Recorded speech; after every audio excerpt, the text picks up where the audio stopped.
प्राची और आज मैं आपको बताने वाली हूँ DLED diploma in elementary education का सारा क्राइटेरिया। तो जैसे कि आप लोगों ने अपनी 12th पास आउट कर ली है, आफ्टर 12th अब आप बोर्ड्स दे चुके हो, अब आपको अपनी लाइफ के आगे प्रोस्पेक्टिव्स को सोचना है, समझना है। तो उन बच्चों के लिए जो बच्चे ये सोचते हैं कि उन्हें टीचिंग लाइन में जाना है या टीचिंग एज अ प्रोफेशन को चूज करना है, तो उनके मन में टीचिंग सुनते ही क्या सवाल आता है कि हम क्या करेंगे, बीएड कर लेंगे। ठीक है, तो मैं आपको ये क्लियर करना चाहती हूँ कि टीचिंग लाइन और टीचिंग प्रोफेशन को चूज करने के लिए सिर्फ बीएड ही एकमात्र ऑप्शन नहीं होता है। There are several many other courses like DLED, BLED और आपका बीएड। तो बीएड और डीएलएड में सबसे पहले तो हम फर्क समझ लेते हैं। तो B Ed bachelors in education basically क्या होता है, आप ग्रेजुएशन के बाद इसको कर सकते हो बीएड, ठीक है। और डीएलएड जो होता है आप आफ्टर 12th कर सकते हो, आप एलिजिबल होते हो करने के लिए। और बीएलएड बेसिकली डीएलएड और बीएड का कॉम्बिनेशन होता है, जिसमें कि ग्रेजुएशन और उसके साथ साथ आपका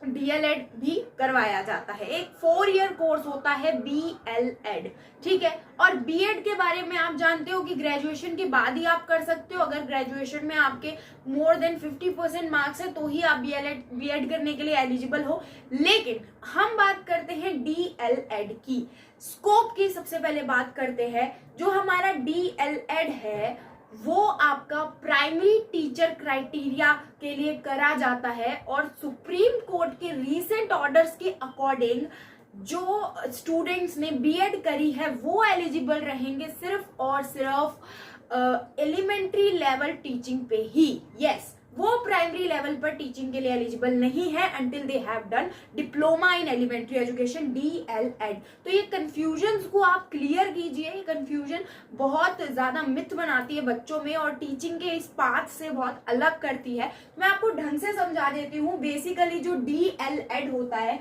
वो आपका प्राइमरी लेवल पे होता है, ठीक है। इस पे आप PRT टीचर के लिए आप करते हो अप्लाई। लेकिन जो आपका BEd होता है वो जो है आप एलिमेंट्री लेवल पर यानी कि TGT के लिए आप अप्लाई करते हो, ठीक है। इसके अलावा BLED जो कि हमने बीच में बात करी थी कि इन दोनों का कॉम्बिनेशन होता है, वो आप PRT और TGT के लेवल पे कर सकते हो। पहले क्या होता था, बीएड जो लोग करते थे वो प्राइमरी में भी अप्लाई करते थे और एलिमेंट्री में भी अप्लाई करते थे, जिससे क्या होता था जो DLED के बच्चे उनके लिए कॉम्पिटिशन लेवल बहुत ज्यादा हाई हो जाता था, ठीक है। अब हम आगे बात करते हैं DLED diploma in elementary education की, ठीक है। और इसके साथ एक और कोर्स होता है DPSC, जिसको आप NTT भी बोलते हो। ये होता है diploma in pre school education. Basically जो ये होता है आपका प्री स्कूल के लिए होता है, नर्सरी क्लास के लेवल पे होता है। और डिप्लोमा इन एलिमेंट्री एजुकेशन आपका 1st to 5th क्लास के लिए होता है, ठीक है। अब आइए हम समझते हैं अलग इसके क्राइटेरिया क्या होते हैं डीएलएड के।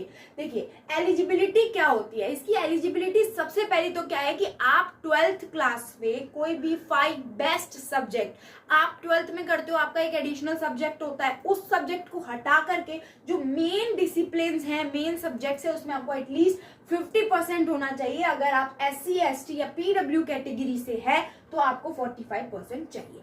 एज लिमिट होती है डिप्लोमा इन एलिमेंट्री एजुकेशन की 24 ईयर से ज्यादा नहीं होने चाहिए। लेकिन अगर आप SC ST या PW है तो आपको क्या है 5 इयर्स का रिलैक्सेशन मिलेगा। रिजर्वेशन पॉलिसी क्या है, 85% जो दिल्ली में डिप्लोमा इन एलिमेंट्री एजुकेशन, तो दिल्ली के बच्चे हैं वो 85% अप्लाई कर सकते हैं, 50% अदर स्टेट के बच्चे अप्लाई कर सकते हैं, ठीक है।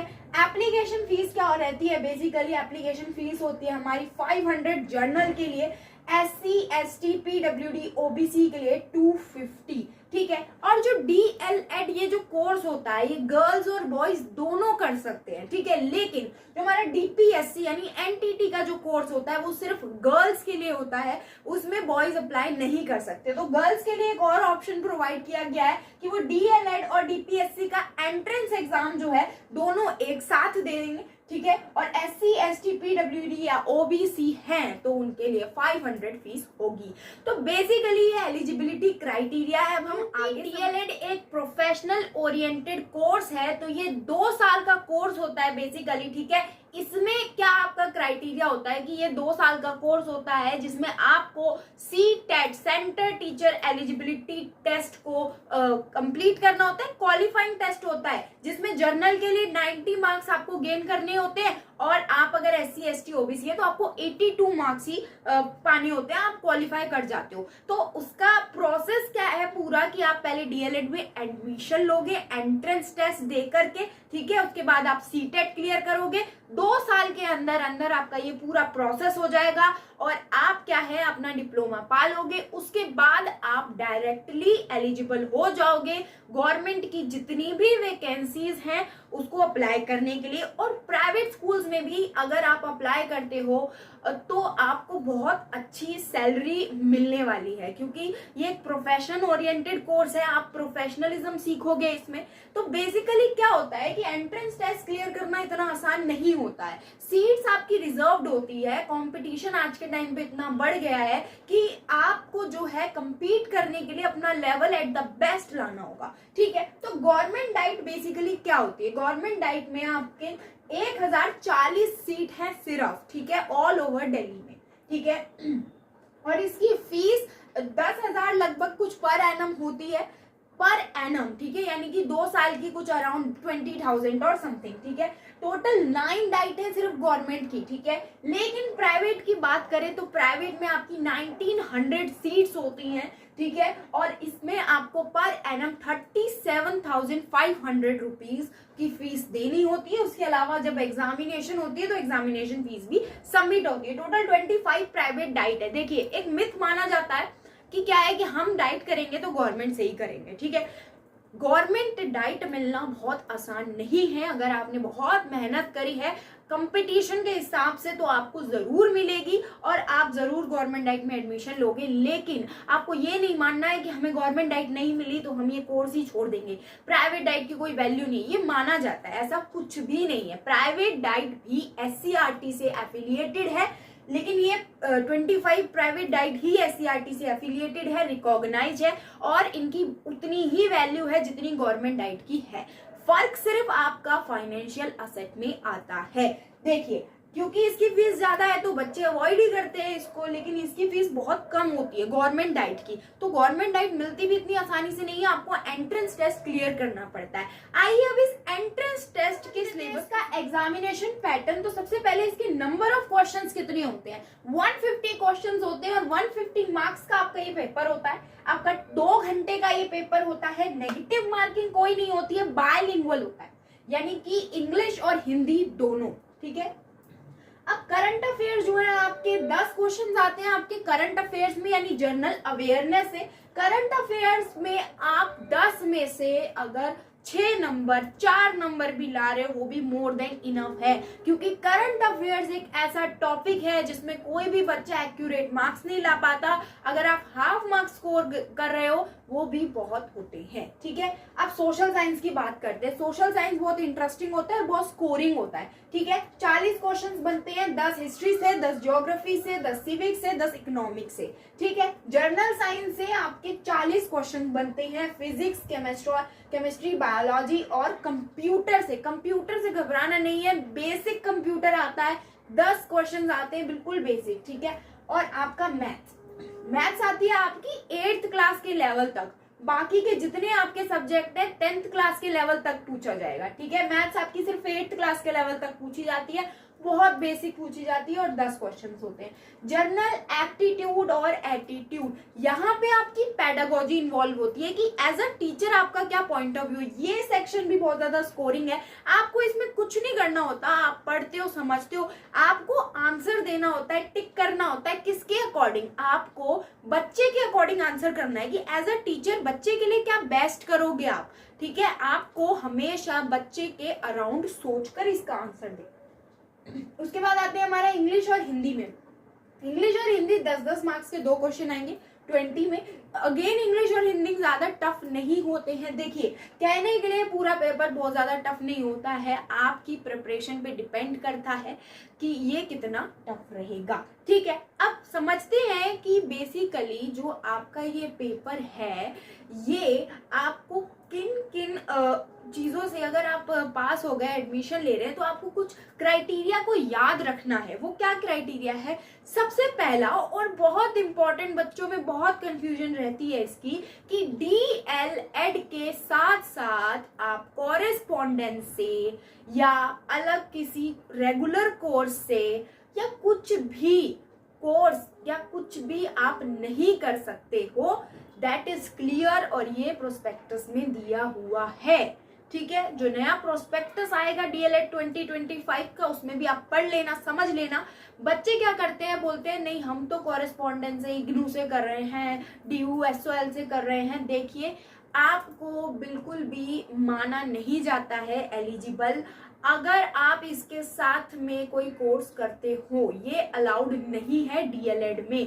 या तो आप ये 2 साल स्किप करो या ईयर चेंज कर सकते हो आप, उससे भी फर्क पड़ सकता है। देखिए, आपने मान लीजिए 2025 में एडमिशन लिया है डीएलएड में, तो 2026 में आप फिर अपना कॉरेस्पॉन्डेंस स्टार्ट कर सकते हैं, उससे ईयर चेंज हो जाएगा रिजल्ट में। ठीक है, ये आप बस यही सोल्यूशन है इसका।